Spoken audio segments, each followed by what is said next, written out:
Hello, it's Monday, June 1st, 2020, and I want to remember where I was during all of the papal successions in the 20th and 21st centuries.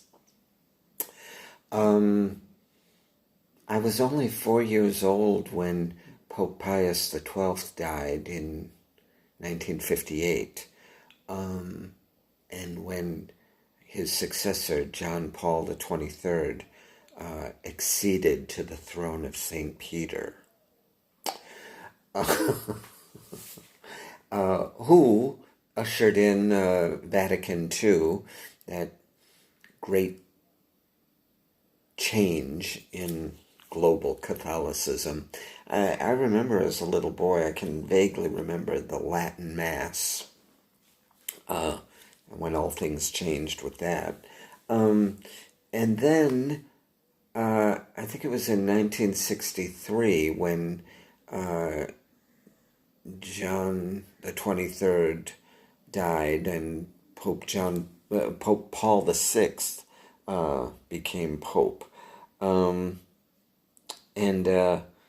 years later, I would be in a wonderful play called The House of Blue Leaves, and part of the plot centers around Pope Paul's visit to New York City, which was very, very funny. In fact, I was living in New York when Pope Paul VI died, and he was succeeded by John Paul I, which, as you may recall, was a very brief papacy, 2 months. And I remember my friend Bill in Chicago is absolutely convinced that John Paul I was murdered by the mafia because of his pledges to clean up the Vatican treasury and all. So there's that. And then in 1978 as well, the historic election of Pope John Paul II,